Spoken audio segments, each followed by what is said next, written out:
안녕하십니까, 박종채입니다.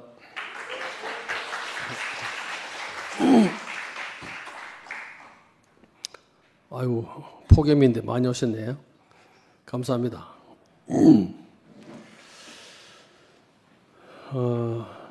오늘 말씀드릴 제목은 여러분 가지고 계신 그 보듯이 아들로 아버지를 영화롭게 하옵소서입니다.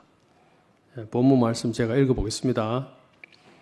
요한복음 17장 1절, 예수께서 이 말씀을 하시고 눈을 들어 하늘을 우러러 가라사대 아버지여 때가 이르렀사오니 아들을 영화롭게 하사 아들로 아버지를 영화롭게 하옵소서. 예수께서 십자가에 달리시기 전까지 아들로서 아버지를 나타내는 삶을 사셨습니다. 여기서 이제 때가 이르렀다, 이 말씀은 곧 조금 있으면은 십자가에 달리실 때가 온다는 걸 아시고 이 말씀을 하신 거예요. 그 아버지께 하신 기도죠. 이분은 이미 3년 반 동안 공생애를 하면서 아버지를 영화롭게 그렇게 나타내셨습니다. 그런데 지금은 아들을 영화롭게 하사 아들을 통해 가지고 아버지가 영화롭게 해달라, 이런 기도를 하고 있어요. 예수께서 이제 공생 기간 동안에 여러분 아시는 대로 기사와 이적을 많이 베풀었습니다. 그렇게 하면서 하나님 나라가 전파되기를 원했는데 백성들은 예수를 어떤 사람으로 봤냐? 이스라엘 나라를 회복하러 온 또 다른 선지자, 모세 같은 사람, 이런 사람 정도로 이제 생각을 한 것이죠. 그런데 예수는 종이 아니고 아들로 아버지를 나타내셨어요. 하나님이 어떤 분이신지 당신 자신으로 그들에게 열어 보여주셨으나 그 사람들은 예수가 누군지를 알 수 없습니다. 십자가로 가시는 길에서 여러분 아시는 대로 겟세마네하고 골고다 십자가상에서 하고 두 군데서 하신 말씀이 있습니다. 먼저 겟세마네에서 하신 말씀은 내 아버지가 할만하시거든 이 잔을 내게서 지나가게 하옵소서. 그러나 나의 원대로 모합시고 아버지 원대로 하옵소서. 이렇게 기도하시죠. 이때는 아들로서 아버지께 하는 기도였습니다. 그런 간구였죠. 그러니까 내용을 들어보면은 지금 곧 죽게 되었는데 아들이 아버지께 이제 정말 애절하게 이제 간청하는 그런 기도였죠. 세상에 어느 아버지가 아들이 죽는 걸 그냥 두고 보시겠습니까? 그런 의미에서 예수께서는 이런 간구를 하고 계셨다고 생각이 됩니다. 아버지의 뜻을 따라 세상에 오시고 아버지를 전가하다가 십자가로 몰려가고 있는데 못 본 채 할 아버지가 있겠나 이겁니다. 근데 막상 골고다 십자가에 매달려 가지고 정말 인간으로서는 견디기 어려울 그런 끔찍한 고통을 당하고 있는 예수께서 하신 말씀, 그 말씀은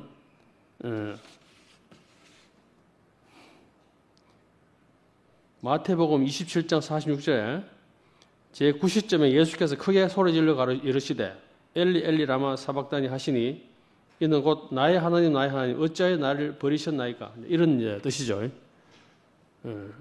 그런데 이 예수를 보면서 이제 백성들은 침을 뱉고 꿇어 절하면서 유대인의 왕이여 평안할지어다 이렇게 조롱하고 모욕하고 그랬습니다. 네가 너를 구원해 봐라, 이렇게 이제 수모를 당하고 있는 그런 상태였죠. 그러다가 이제 예수께서 엘리 엘리 라마 사박다니 이렇게 하신 거죠. 그러니까 이런 수모 고통을 당하고 있는 예수를 두고 하나님께서는 아무런 답이 없죠. 그런 하나님을 향해서 이제 그런 절규를 하신 거죠. 결국은 이 자리에서 예수는 어디까지 갔느냐? 그 아들의 자리에서 더 내려가서 피조물의 자리까지, 창조주와 피조물의 관계까지 그렇게 내려가신 것이죠. 그런데 하나님께서는 바로 예수한테 바로 이 자리가 필요했다는 겁니다. 이 자리를 찾고 계시다는 거죠. 그래서 창조주와 피조물의 관계가 드러날 때까지 하나님께서는 침묵할 수밖에 없었다. 이렇게 우리가 생각할 수 있는 것이죠. 아마도 그 예수께서 달리셔 고통하는 동안에 하나님께서는 정말로 속으로 피눈물을 흘리시지 않겠나 그런 생각이 좀 듭니다. 그러니까 선악과를 먹고 우리 인생은 한껏 부풀어졌습니다. 속에 그냥 공기가 빵빵하게 들어가는 그런 공처럼 부풀어진 인생으로 그렇게 살았는데 여기서 하나님은 참 하나님이 되고 예수는 피조물의 자리로 결국 돌아오게 된 것이죠. 이 자리에서 인생은 하나님 예비하신 모든 축복을 사실은 누릴 수 있게 됐다고 할 수 있습니다. 사람이 하나님을 위해서 무엇을 하면은 하나님이 영광스러워지겠습니까? 사람이 무엇을 하더라도 하나님이 사람에 의해 가지고 영광스러워지지는 않습니다. 지원받은 사람의 존재가 영광스러워질 때 바로 이때 사람을 지으신 하나님이 비로소 영광을 이제 받게 되는 거거든요. 그래서 십자가에서 죽고 부활하신 예수는 새 인류의 씨가 되고 부활 생명으로 말미암아 가지고 새로운 세계가 이제 시작된 것이죠. 그러면은 예수는 영화롭게 그렇게 되는데 우리는 어떻게 영화롭게 될 수 있는가? 예수께서는 이런 말씀하셨어요. 창세전에 아버지와 함께 가졌던 영광을 말씀하셨는데요. 그런데 우리들은 예수가 아니잖아요. 그러니까 창세전에 아버지와 함께 가졌던 영광이 우리에게는 없습니다. 그래서 하나님은 이런 말씀을 하세요. 로마서 8장 29절 30절에 미리 정하시고 정하신 그들을 부르시고 부르신 그들을 또한 의롭다 하시고 그들을 또한 영화롭게 하셨다. 이 말씀에 비춰볼 때 예수처럼 창세전에 아버지와 같은 영광은 우리에게는 없지만 하나님은 우리에게 마다들의 형상을 본받게 하시려고 미리 정해놨다고 이렇게 로마서에서 말하고 있습니다. 그래서 이 마다들의 성분을 본받는 것 이것이 우리가 곧 영화롭게 되는 것이다. 이렇게 그냥 볼 수가 있는 것이죠. 왜 그러냐? 예수만 그런 게 아니고 우리도 하나님 아들의 성분이 되어야 함께 나라가 된다는 것이죠. 성질이 다르면 안 된다는 것이죠. 그래서 아들이 영원하게 되면 아버지가 영원하게 되는 건 당연한 거 아니겠습니까? 세상에서도 그렇잖아요. 아들이 잘 되면은 아버지가 영광을 받잖아요. 그런데 아들이 실패하고 망하면 아버지는 아들을 자랑하기가 참 어려워집니다. 여러분 좀 성공하십시오. 저는 실패를 많이 해봐가지고. 아들은 아버지 자랑입니다. 그죠? 그래서 모든 아버지들 소원은 뭐냐?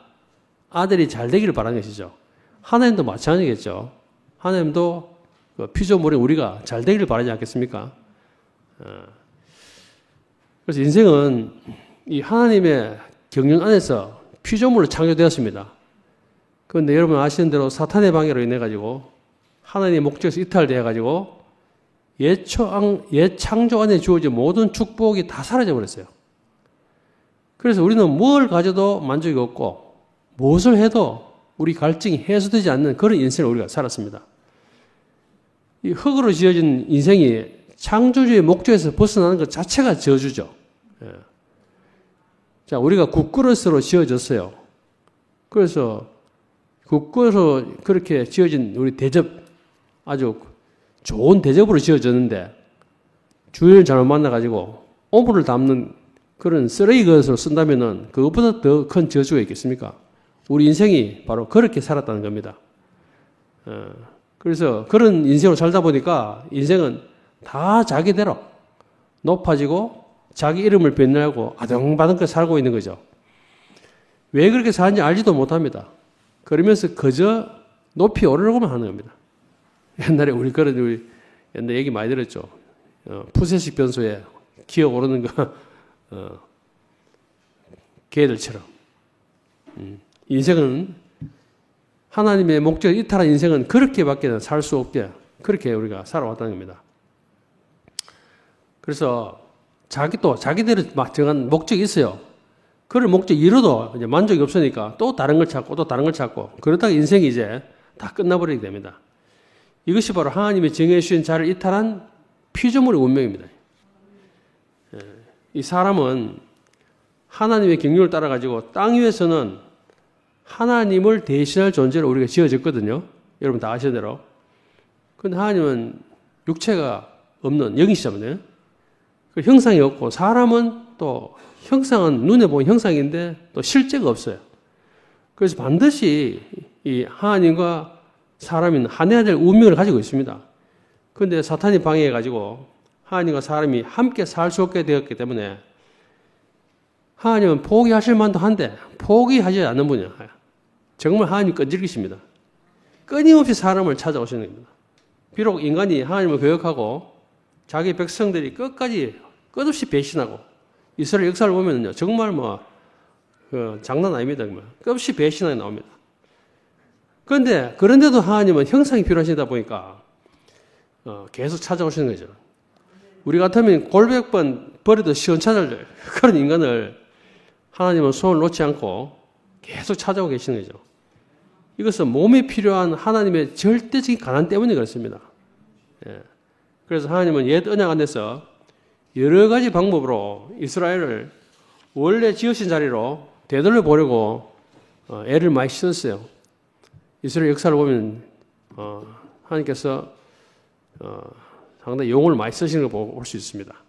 율법으로 가르치고 때로는 은혜를 베풀고 또 백성 회유하려고 그렇게 했지만 도저히 그 방법으로 안 되니까 하나님은 예레미야를 통해 가지고 하신 말씀 여러분 아시죠?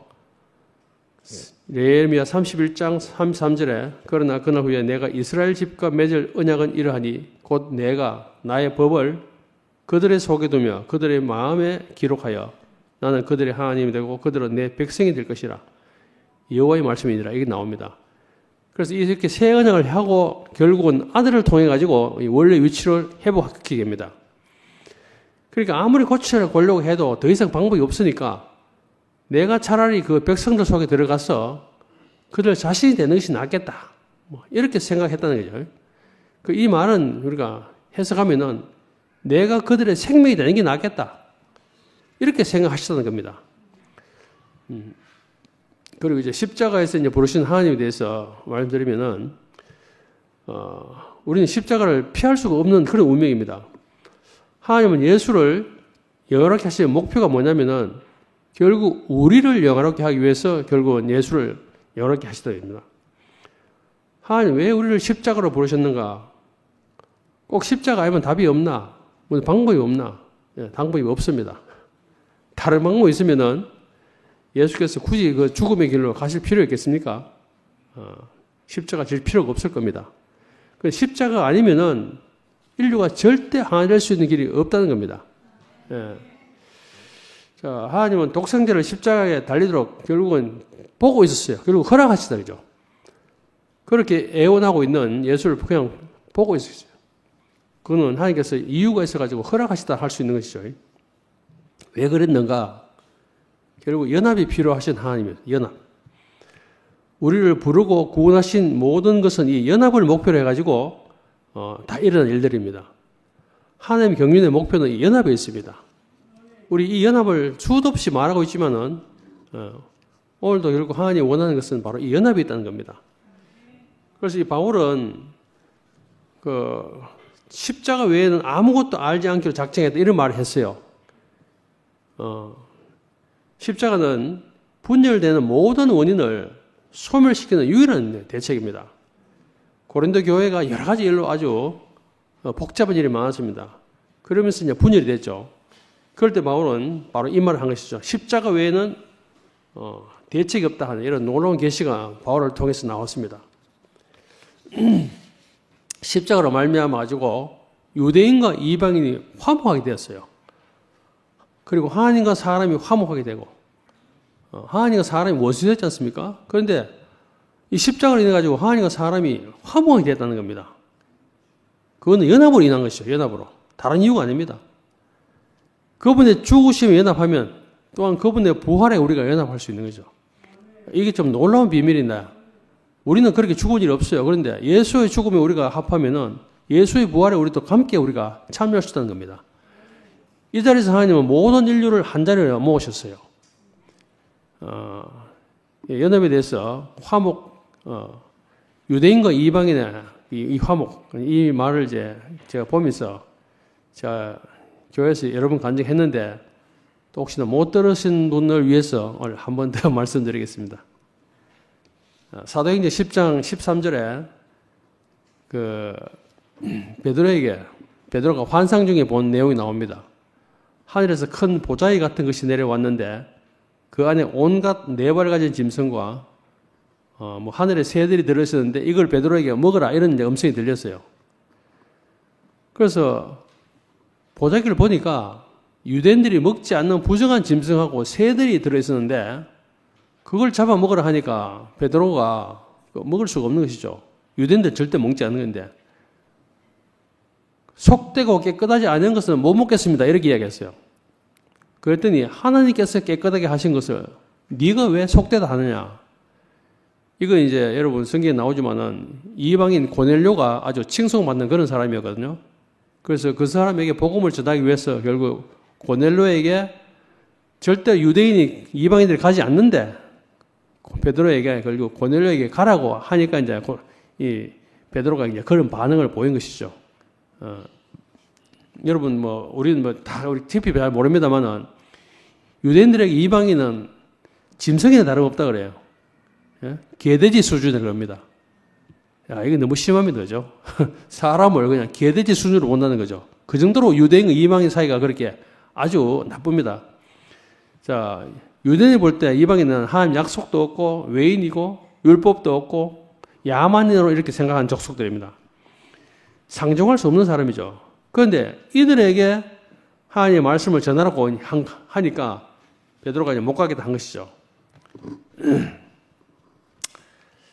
저는 이제 집사람하고 이제 중매결혼을 했습니다. 해가지고 살아보니까 생각하는 게 달라도 너무 달라.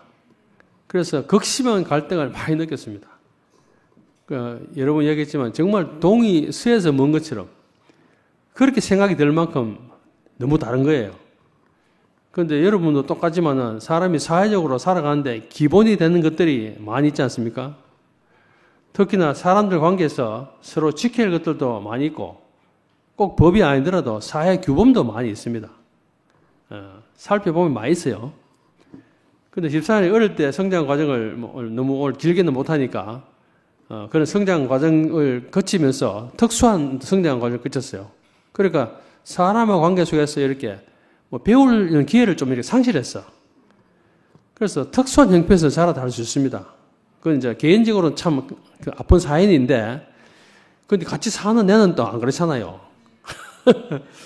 그래서 내가 처음에 결혼하기 전에 얘기를 조금 들었어. 그래서 아이고 좀 그런 참 어려운 환경에서 자랐구나 이렇게 생각을 했는데 막상 살아보니까 흑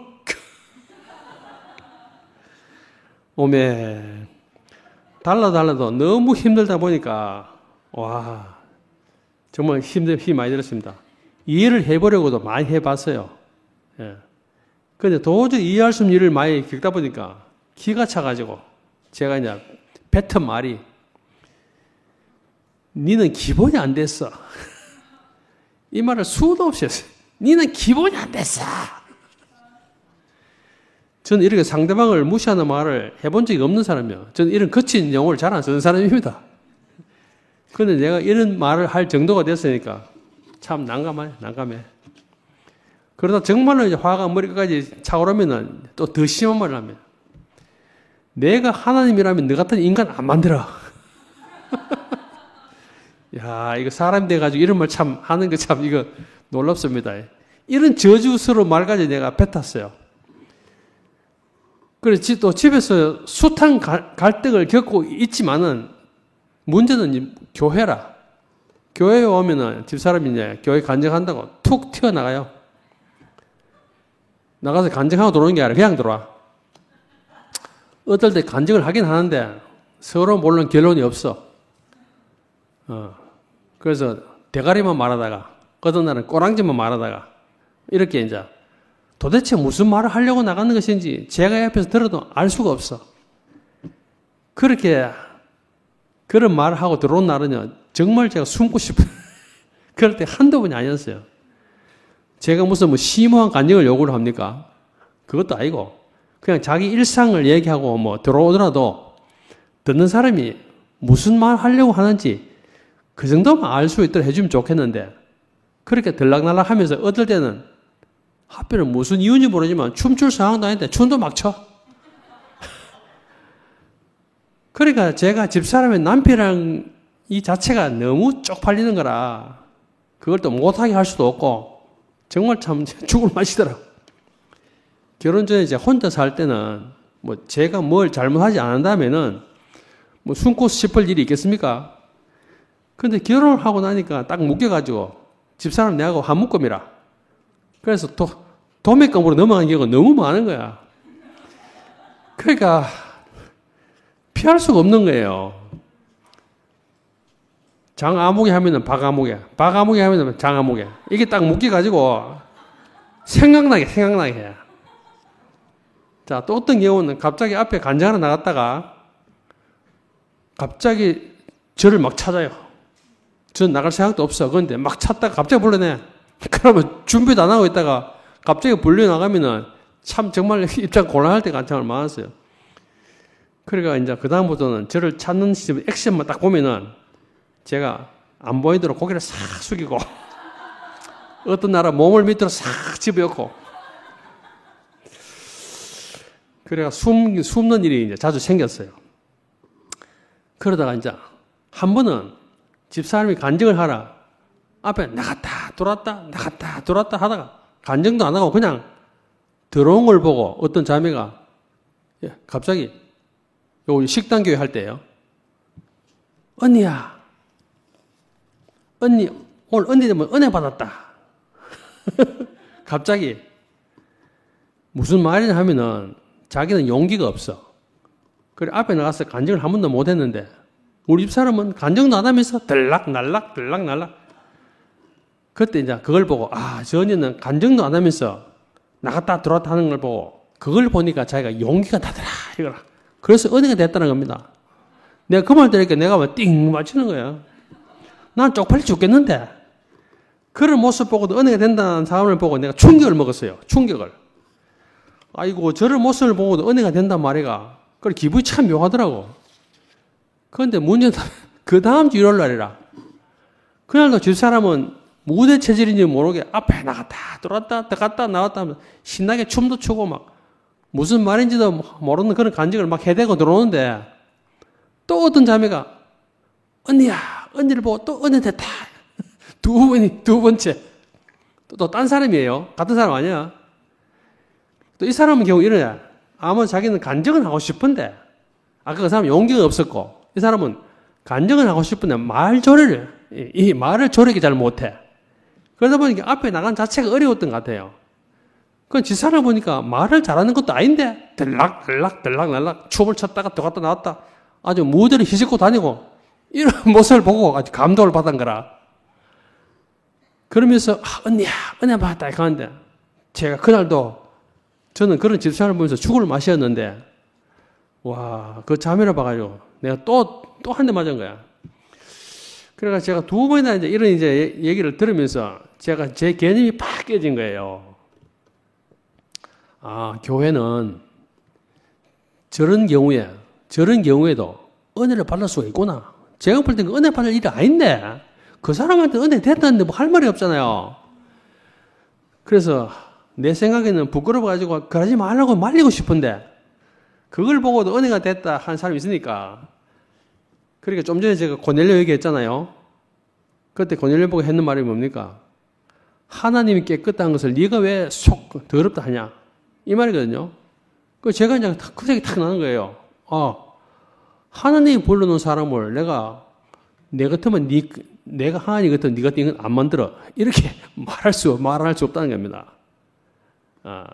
그래서 내 개념은 안 맞지만은 하나님이 불러놓은 사람을 내 기준이 안 맞다고 그런 말 할 수 없다는 겁니다.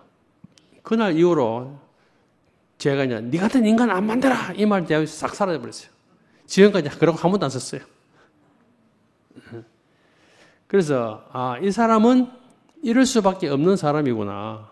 나는 잘 모르지만 내 개념은 없지만 그래서 이 사람은 지금 이 사람 그대로 받아줄 수밖에 없겠구나. 이렇게 제가 이제 완전히 이제 개념의 전환이 오는 사건이 생겼어요. 그동안 좀 상식적인 사람 좀 만들어 보려고 그렇게 다투었는데 하나님 생각과 내 생각이 또 너무 다른 거예요. 이런 생각이 들면서 그렇게 쪽팔렸던 제 자신도 내려놓는 계기가 됐어요. 그 이후로 뒷사람이 들락날락 해도 안쪽 안 발렸어요. 참 감사한 일이죠. 예. 자, 교회가 이제 그 다음에 건축되려면은 여러분 뭐 하도 많이 들었었겠지만 알겠지만은 구체적인 죽음이 필요하거든요. 그분의 죽으심에, 예수님의 죽으심 결과로 이제 부활에 이르렀어요. 그리고 부활의 결과로 교회가 나왔습니다. 여기서 교회가 시작된 것이죠. 그 연합은, 앞에 연합이 이야기했지만은, 연합은 교회를 건축하기 위해서는 꼭 반드시 연합이 필요하거든요. 우리가 교회 생활을 하다가 자꾸 부딪히는 일이 생기면은 관계가 안 되잖아요. 그러니까, 그러다 보면 연합이 깨지고, 결국에는, 내 뜻대로 안 되네. 그러면서 이제 그 상황을 받아들이게 돼요. 대부분 다 그렇습니다. 그게 결국 이제 우리가 십자가의 의미가 이제 깨달아지는 이제 그런 시간이죠. 십자가의 죽음을 받아들이면은 교회가 건축되고 하는 그런 경험을 우리가 많이 하게 됩니다. 실제로. 그래서 교회 생활을 하다가 서로 의견 충돌이 자주 생기잖아요. 뭐 현실적인 문제입니다. 근데 무슨 방법으로도 화해가 안 될 때가 있어요. 있습니다.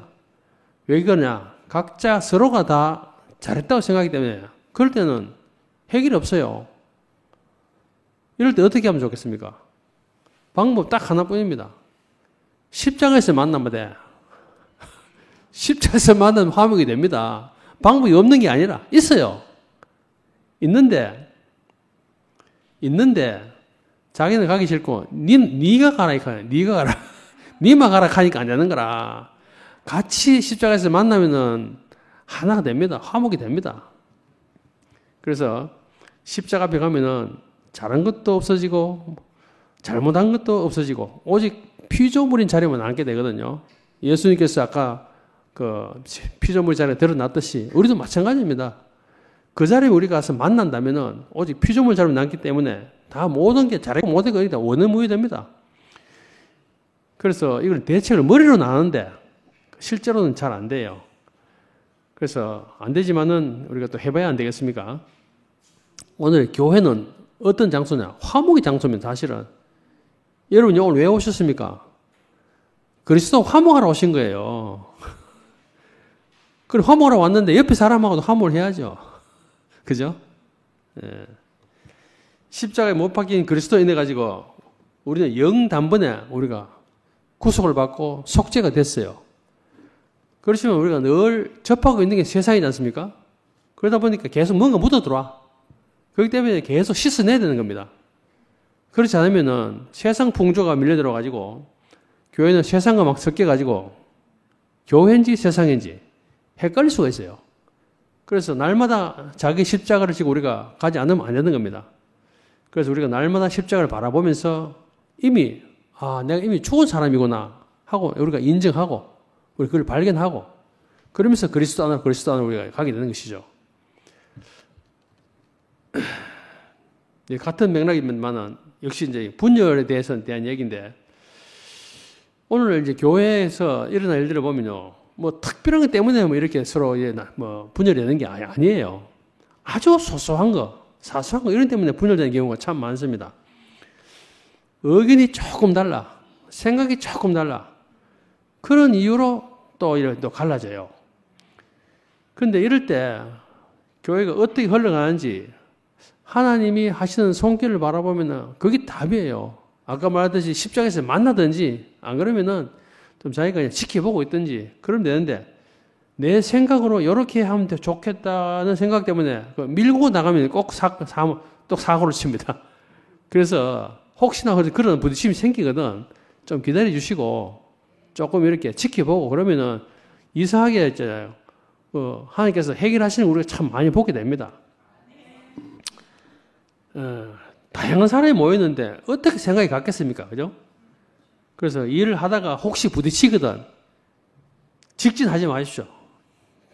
부딪히긴 직진하지 말고 직진하면 충돌 생깁니다. 직진하지 말고 일단 브레이크 한 먼저 밟아. 그 다음에 서로 한 발 물러서 가지고 일보다는 연합을 먼저 생각하면 됩니다. 일보다는 연합을 먼저 생각하는 게 그게 교회에 우리가 할 일입니다. 이게 참 잘 안 되지만 한번 해봅시다 우리. 예? 여러분 우리 같이 한번 해봅시다. 앞에서 말씀드린 것처럼 우리가 피조물의 사실을 폭로하기 위해 가지고 예수께서 십자가로 갔어요.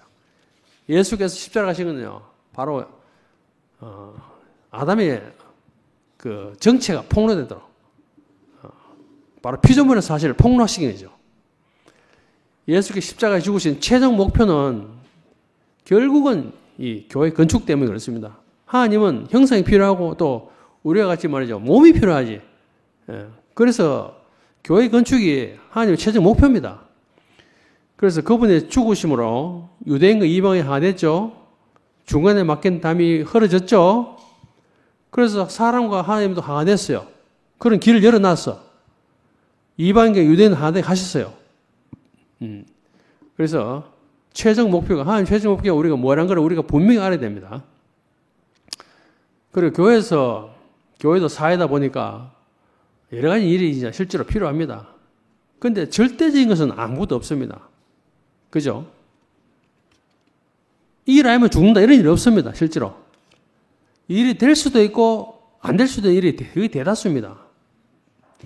비록 자기를 위한 게 아니고 교회를 위해서 시작했던 일을 하더라도 그것 때문에 분열이 되고 혹시나 이렇게 갈라지거든 안 하느니만 못합니다. 연합이 깨지고 건축이 안 되면 일을 하다가도 삐그덕삐그덕 하면은 하다가도 내려놓는 게 더 차라리 낫습니다. 그런데 이럴 때 누가 먼저 내려놓는지 먼저 보이는 사람이 내려놓으면 그 사람이 참 복이 될 겁니다. 그래서 교회는 이런 작은 죽음들이 모여가지고 건축돼 가는 겁니다. 뭐 큰 죽음은 이미 예수님이 다 죽어놨어. 다 주셨어. 다 우리들 가지고 문제 다 작은 문제들이에요. 그래서 이 작은 십자가들 우리가 받아들이다 보면은 교회가 건축돼 갑니다. 예수께서 왜 십자가를 지셨는지 깃다가리 않도록 들었어. 그죠? 근데 고막 까먹고 서로 밀어붙이다가 또 사단한테 한 대 얻어 터지고 그래가 또 저지를 상실하고 그런 일은 이제 좀 없어야 안 되겠습니까? 우리의 적은 사단이지 형제가 아닙니다. 예? 우리의 적은 사단이지 자매가 아닙니다. 어떤 일보다 더 절대적인 것이 교회 건축입니다. 이것저것 다 안 된다 하더라도 교회 건축은 되면 다 된 겁니다. 교회는 새 사람으로 사는 생활이 있거든요. 교회 안에서 육신의 눈으로 형제를 보게 되면 그 안에 감춰진 속 사람을 볼 수가 없어요. 우리가 교회 생활하면서 우리가 형제를 하는 것은 우리가 속 사람을 보고 하는 거 아닙니까? 그런데 항상 방해가 되는 게 바로 이 겉사람입니다. 그래서 우리가 속 사람을 볼 수 있는 눈을 우리가 가져야 되거든요. 그냥 그 사람만 보면 이 사람 이렇고 좀 저렇고 뭐 다 같이 뭐 세상 사람하고 뭐 다를 게 뭐 있습니까? 똑같지? 그죠? 그렇게 판단하면 안 되고 그렇게 하다 보면 연합이 결국 안 되거든요. 그래서 세상 사람과 같은 육신을 갖고 살지만 우리는 부활 생명의 삶을 우리가 살아내고 있지 않습니까? 그래서 교회는 이 십자가를 앞에 두고 내 옛사람을 십자가에 못 박고 늘 새 사람으로 다시 태어나는 그런 삶의 현장입니다. 우리가 교회가.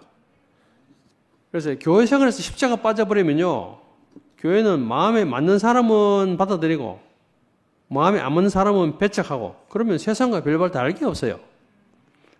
일반 집단하고 똑같습니다. 그러면. 그래서 나와 잘 통하는 사람하고는 좋은 관계를 맺을 수 있죠. 교회에서도 그렇습니다. 그래서 나와 잘 통한 사람하고 그렇게 좋은 관계를 맺고 있으니까 교회 생활을 잘하고 있는 겁니까? 그렇게 오해 쉽습니다. 그런데 그거 아닙니다. 누구하고는 관계가 좀 이렇게 좀 껄끄러워. 교회 생활은 연합을 통해 가지고 하나님의 영광을 드러나는 생활입니다. 동호회가 아니란 말입니다. 코드가 맞는 사람께 모여가 사는 그런 집단이 아니거든요. 그래서 연합을 통해서 하나님의 영광을 드러내는 곳이 교회입니다. 예수께서 십자가를 지심으로 아까도 말했지만 하나님과 사람과 사람 사이에 높은 담을 다 허물어 놨어. 그래 십자가에서 화목제물이 되셨어요. 그런데 지금 우리가 다시 담을 막 쌓고 있어 열심히. 그러면 예수의 십자가가 무슨 소용이 있습니까? 그죠? 자, 교회가 완전하지는 않습니다. 완전할 수가 없어요. 그렇다 해도 교회가 연합을 조금씩 그렇게 이루어 간다면은 하나님의 경륜은 교회를 통해서 반드시 이루어지게 될 겁니다. 자, 하늘에 계신 하나님은 그리스도를 통해서 땅에 사십니다. 역시 우리를 통해서도 하나님은 땅에 사십니다.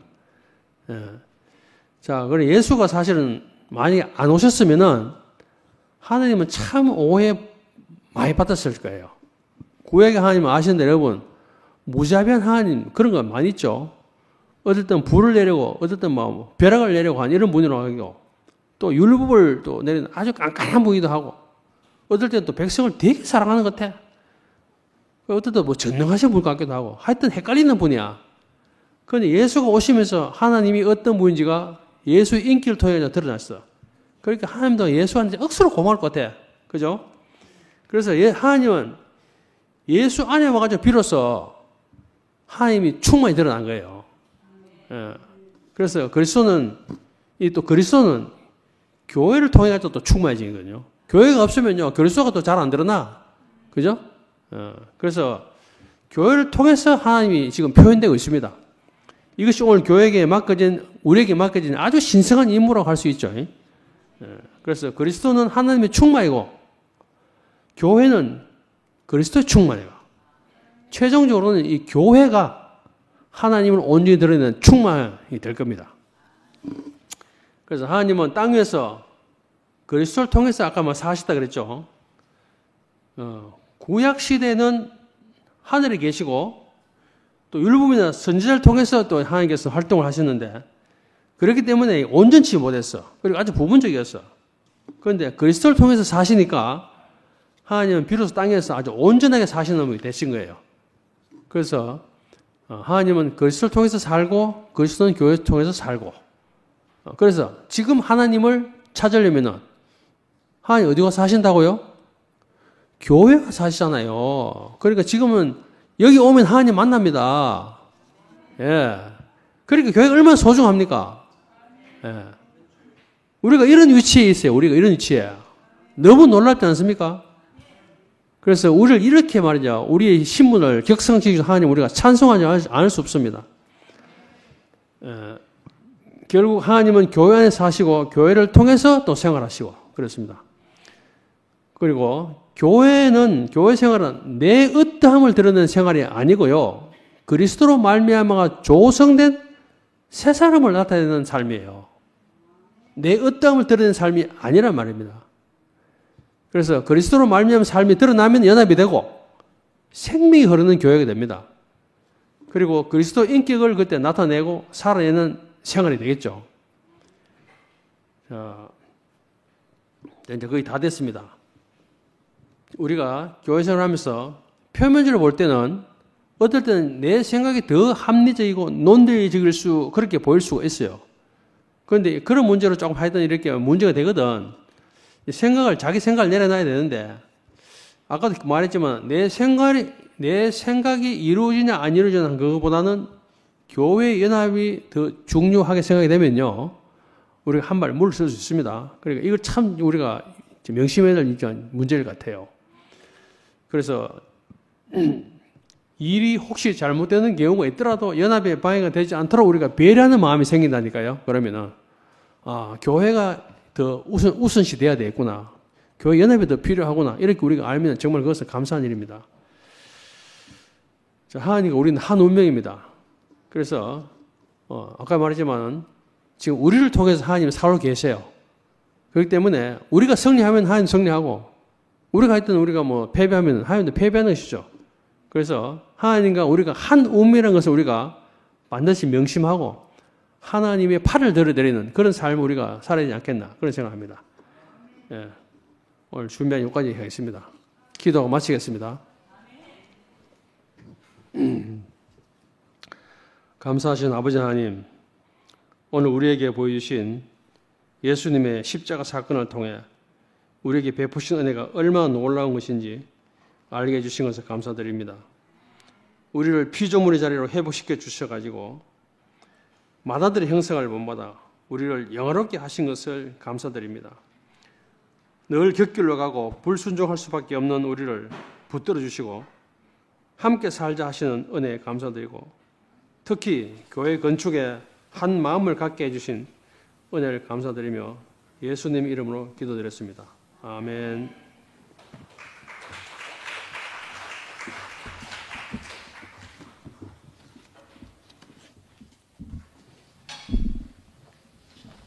네,